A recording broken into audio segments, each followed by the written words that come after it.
Namaste. I hope that you are well.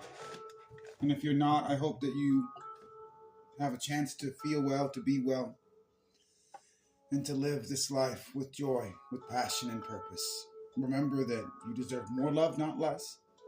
That you have the fire of creation right here inside your own heart and soul. Right now, I'm going to take some Ishins. I'm going to take some medicine. It's up to you if you want to take a moment to have prayer, to have ceremony. I'm going to have a moment to be quiet before we sacrifice this beautiful watermelon before the great goddess Gaia. I'm so thankful. I just give gratitude to you, watermelon, for your sacrifice that you're about to make so that I can be strong, so that I can be vital. Thank you for bringing renewal into my spirit, to my body. Thank you. Thank you, Gaia. Thank you, Mother Earth, for this gift of this food. Thank you to the Son, to the Father, to the Creator of all life. Thank you that they work together to bring about such wonder and such beauty. I know there's a lot of things in the world right now that aren't beautiful, that aren't wonderful. And a lot of it is caused by humans. And we're also capable of really wonderful and really beautiful things. And it's a challenge. It's a challenge being human. Living our life with love and with kindness. When so many people don't. But we can do it. Starts with loving yourself, starts with accepting yourself. And that translates to the whole world.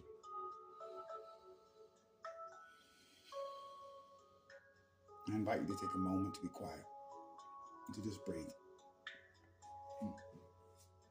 Just breathe. Excuse me, chair. That's a chair fart. Call it a chair fart. I'm doing Qigong, which is the ancient meditative practice from China. It moves the energy. Of course, this is a subjective thing because science doesn't back it up, but that's okay. It's a psycho-spiritual kind of thing. But it works for me and a lot of people, and it could possibly work for you. It can help people that pursue this practice with proper intention to self-regulate the nervous system, to calm down the heart, to increase the lung capacity. These are real biomechanical benefits from these meditative practices, which also happen to be exercises. Getting better at breathing means that the muscles here are going to get stronger, right? So your breath works. You really are working. You really are exercising. And at the same time, it's a meditative practice. Because the act of moving, the act of being in the body and flowing, gets you out of the mind, right? It gets you out of the mind and into the body. And then you're just being. You're just flowing. And when you're just flowing, that's when you tap into the knowing. And when you tap into the knowing, it's quite easy to let go of the fear, the doubt, and the worry because you realize that those things never belonged with you in the first place. And when your inner space starts to be peaceful, it starts to be consistently peaceful and calm, those things aren't going to be so easily rooted in your spirit, in your heart, in your soul, in your inner and outermost being, you know? It's going to reflect on the way you behave, the way you feel, the way you think. Your mood is going to change. You're going to be gentler. You're going to be softer. You're going to be kinder. Not just to you, to the whole world. And that's a very good thing, right? Give me a moment. I got to go off screen to cough. I have a condition.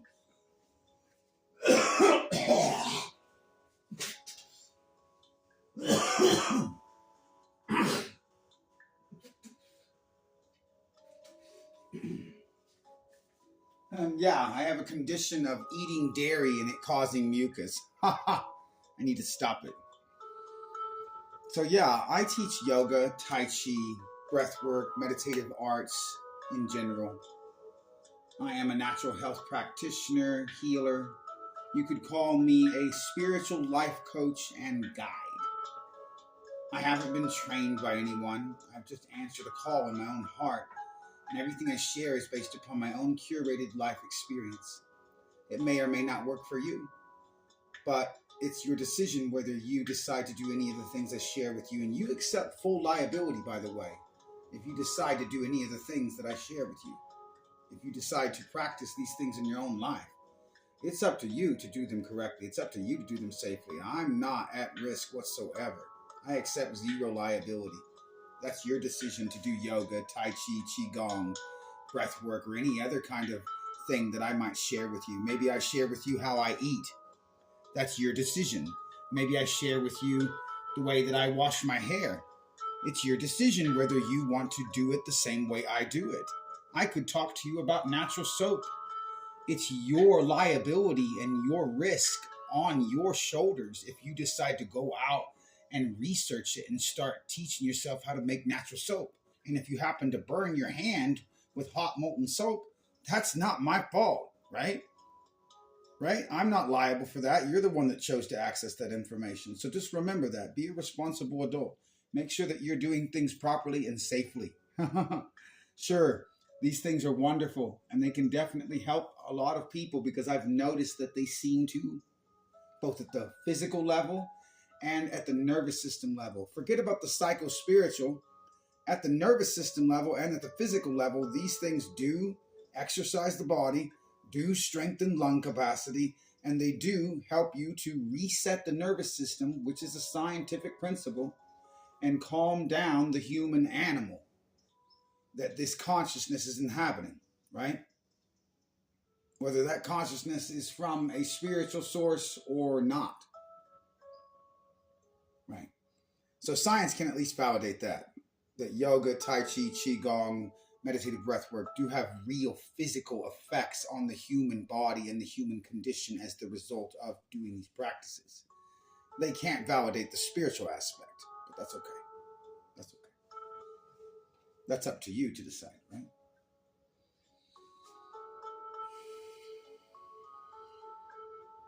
Thank you for this medicine. It's a gift. Thank you for the breath of life that goes in and out of me, that is me. I am that breath.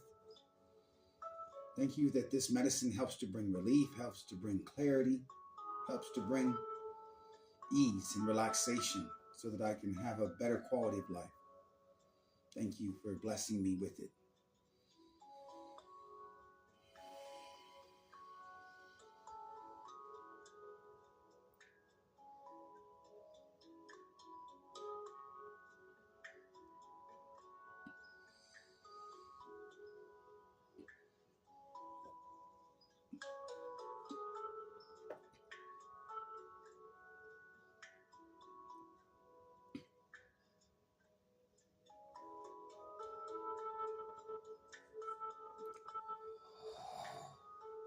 Thank you.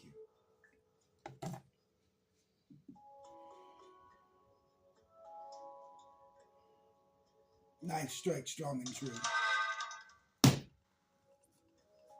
Damn, that is a strong rind. Whoa. I have not encountered a rind this thick in a minute. Hello. Damn. Strong rind. Yeah. And it's not even that thick. It's just the rind is tough and the knife is older.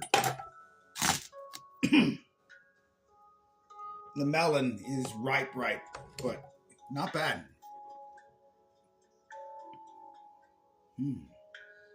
Has a good smell, but a kind of a earthy, grassy smell, which tells me it's not going to be a lot of sweet to it.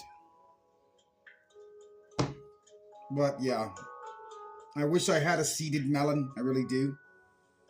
So I like to look at the melon here and see.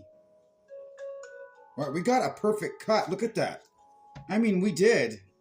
We got a perfect cut the way that she split. She's actually pear-shaped. It's a pear shape. I'm going to see if I can get right down that middle.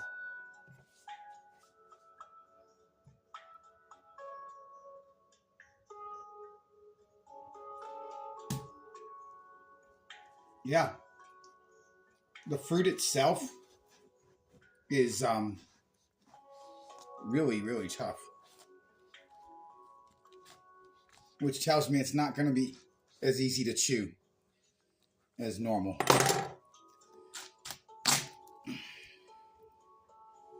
Granted, this knife is not as sharp as it should be. But we'll know right here. Let's try to cut into a piece and see how easy it is to cut. Yeah. That's tough.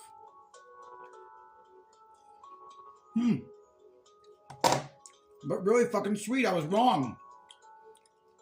I was wrong. My nose was a little wrong. Had a grassy smell, and it is a firm cut, but